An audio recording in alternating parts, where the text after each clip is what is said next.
పశ్చిమ బెంగాల్ కోల్కతాలో జూనియర్ వైద్యురాలి హత్య దేశవ్యాప్తంగా సంచలనం సృష్టించింది.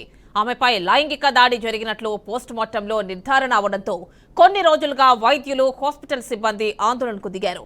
ఇవాళ దేశవ్యాప్తంగా వైద్య సేవలను నిలిపివేస్తూ పిలుపునిచ్చారు. ఈ క్రమంలోనే కాకినాడ ప్రభుత్వ హాస్పిటల్ వద్ద వైద్యులు సమ్మె చేస్తున్నారు. సిపిఐ యాక్ట్ అమలు చేసే వరకు తమ సమ్మెను కొనసాగిస్తామంటోన్న డాక్టర్లతో మా కాకినాడ జిల్లా ప్రతినిధి నందిని ఫేస్ టు ఫేస్. పశ్చిమ బెంగాల్ కోల్కతాలో జూనియర్ డాక్టర్ హత్య ఇప్పుడు దేశవ్యాప్తంగా సంచలనం సృష్టించిందనే చెప్పాలి. ఏదైతే దీనికి సంబంధించి ఇప్పటికే వైద్య సిబ్బంది అంతా కూడా ఆందోళన బాటపెట్టారు. ఈ రోజు దేశవ్యాప్తంగా కూడా అన్ని వైద్య సేవలు నిలిపివేశారు. ప్రస్తుతం కాకినాడ జీజీహెచ్ వద్ద అయితే వైద్యులంతా కూడా నిరసన వ్యక్తం చేస్తున్నారు. ఏంటి వారి ప్రధాన డిమాండ్స్ ఏంటో కనుక్కుందాం. మేడం, ఈ రోజు చూస్తున్నాము, వైద్యుడు అంటే డాక్టర్ తో ఈక్వల్ గా చూస్తాం, ఒక దేవునిగా భావిస్తారు. అలాంటి ఒక దేవతకు ఈ రోజు ఇంత అన్యాయం జరిగింది. ఏ విధంగా చూడొచ్చు? అసలు కోల్కతాలో జరిగిన ఘటనను ఏ విధంగా తీసుకోవచ్చు? ఇది మొదటిసారి జరిగిన విషయం కాదండి.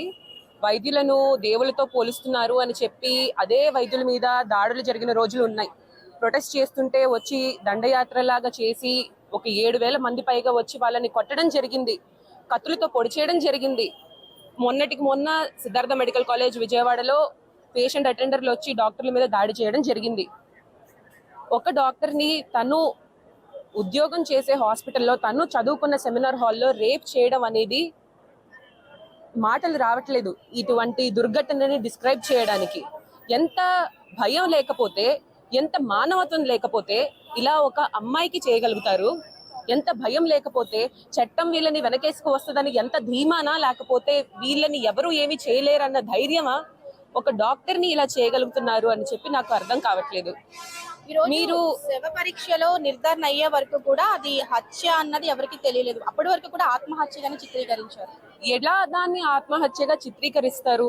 మేమంటే చదువుకున్నాము, మాకంటే ఫోరెన్సిక్ డిపార్ట్మెంట్ పాస్ అయింది కాబట్టి ఒక డెడ్ బాడీని లేకపోతే పోస్ట్ మార్టం చేసో పరిశీలన చేసి ఒక రిపోర్ట్ ఇవ్వడం మాకు తెలుసు. కానీ ఎటువంటి చదువుకొని వాళ్ళు కూడా, మన తల్లిదండ్రులు, మన అన్నలు, తమ్ముళ్ళు, అక్కలు, చెల్లెళ్ళు అందరూ కూడా ఆ విక్టిమ్. అండ్ మనం ఎందుకు కోల్కతాలో జూనియర్ డాక్టర్ అంటున్నాం? తన పేరు మౌమిత, తనని రేప్ చేశారు. ఇది తెలియజేయండి అందరికి. మౌమితకి లాస్ట్ లో కొన్ని పిక్చర్స్ షేర్ చేస్తే అందరూ చూడగానే, అది ఎవరు చూసినా సరే అది ఆవిడ మానభంగానికి గురైంది అని క్లియర్ గా చెప్తారు. ఆత్మహత్య చేసుకునే వాళ్ళకి వాళ్ళంతా గాయాలు ఎందుకుంటాయి? దీన్ని సూసైడ్ అంటారా? సూసైడ్ గా చిత్రీకరించడానికి ఎటువంటి ప్రూఫ్ ఉంది అక్కడ? ఆవిడికి తన ఓన్ హాస్పిటల్లో, తను చదువుకునే సెమినార్ హాల్లో రాత్రి 3 గంటలకి సూసైడ్ కమిట్ చేయాల్సిన అవసరం ఏంటండి అసలు? అది క్లియర్ కట్ గా ఒక రేప్ అండ్ మర్డర్ అని తెలుస్తుంది. దాన్ని ఎందుకని సూసైడ్ గా చిత్రీకరిస్తున్నారు? ఎటువంటి ప్రూఫ్ ఉంది వాళ్ళ దగ్గర? ఇదంతా ఇన్ని 4 రోజుల పాటు, 5 రోజుల పాటు డిలే చేశాక, పరిశీలన చేశాక, పరీక్షలు చేశాక చెప్పాలా మర్డర్ అని? మొదటి రోజున తెలుస్తుంది కదా. పశ్చిమ బెంగాల్ ప్రభుత్వం దీనిపై ఎటువంటి యాక్షన్ తీసుకుందంటారా? ఇంకా తీసుకోవడానికి కారణాలు ఏంటి? ఇంకా తీసుకోకపోవడానికి కారణాలు అదే మేము అడుగుతున్నాము. తీసుకోకపోవడానికి మీకు గల కారణాలు ఏంటి? మీ స్టేట్ లోనే కదా ఒక అమ్మాయిని రేప్ చేసి చంపేశారు. అమ్మాయి, అది కూడా డాక్టర్ చదువుకున్న అమ్మాయి, తను వర్క్ చేసిన హాస్పిటల్లో రేప్ చేసి చంపేశారు. ఎందుకని ఏ చర్యలు తీసుకోవట్లేదు? అదే మేము అడుగుతున్నామండి.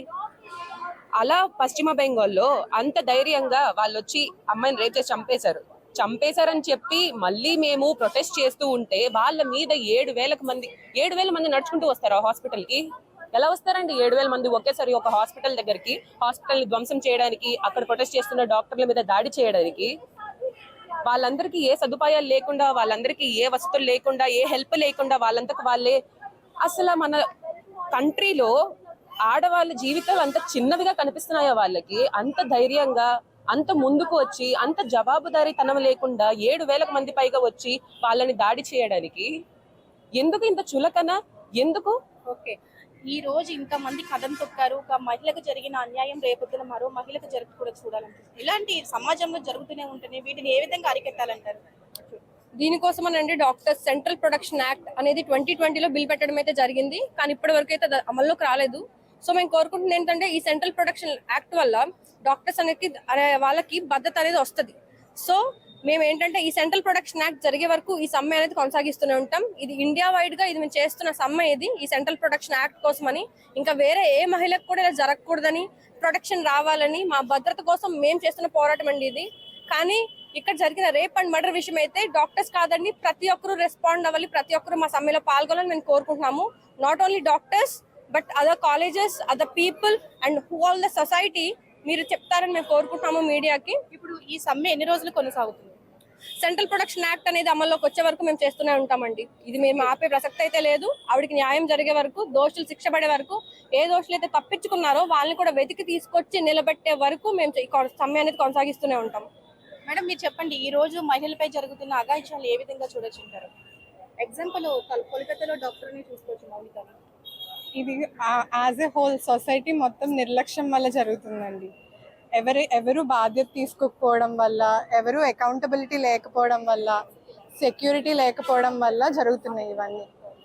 ఎవరో ఒకరు స్టాండ్ తీసుకుని ఏదో ఒక స్ట్రాంగ్ లాస్ పెడితే తప్ప ఇక్కడ ఎవరు మారేలా లేదు.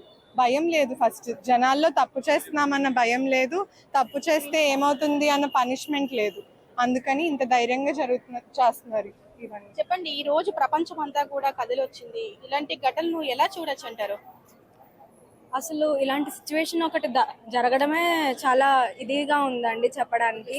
అసలు మేము ఇంత కష్టపడి చదివి 5 సంవత్సరాలు చదువు, ఇప్పుడు నేను ఒక హౌస్ సర్జన్ అండి, నేను మా చెల్లి మేమే ఒక ఫ్యామిలీలో నుంచి వచ్చాము. 2 doctors from the same family కష్టపడి చదివి ఇద్దరం ఒకేసారి సీట్ తెచ్చుకుని ఇక్కడ చదివాం. 5 సంవత్సరాలు చదివాం. ఇప్పుడు హౌస్ సర్జన్కి వచ్చాం. ఇప్పుడు ఈ సిచ్యువేషన్ జరిగిన తర్వాత మా పేరెంట్స్కి భయం వేస్తుంది. ఇప్పుడు 2 ఉన్నారు, 2లో ఒకరికి ఏమన్నా అయితే ఆ భయం అందరికీ ఉంటుంది కదా. ఇప్పుడు ప్రతి ఒక్క డాక్టర్ ఇంట్లో ఫ్యామిలీ అందరికీ ఇదే భయం. వీళ్ళు వెళ్తున్నారు, నైట్ డ్యూటీస్ చేస్తున్నారు, షిఫ్ట్స్ చేస్తున్నారు, వాళ్ళందరికీ భయంగానే ఉంటుంది. వీళ్ళు మళ్ళీ తిరిగి వస్తారా, అక్కడ ఏం జరుగుతుంది, వాళ్ళ గుండెలు పట్టుకుని ఉంటారు ఎప్పుడెప్పుడు ఏం జరుగుతుందా అని చెప్పి. మేము ఇప్పుడు పోరాడేదల్లా మాకు ప్రొటెక్షన్ కావాలి. ఈ సిపిఐ యాక్ట్ వల్ల ఆత్మహత్య చేసుకుందని చెప్తున్నారు, అంటే ఆ విధంగా కూడా బయటకు ఆరోపణలు కూడా వచ్చాయి. కానీ అది ఆత్మహత్య కాదని తర్వాత శవ పరీక్షలో తేలింది. అది చూసిన ప్రతి ఒక్కరికి తెలుస్తుందండి అది ఆత్మహత్య కాదని. ఆత్మహత్య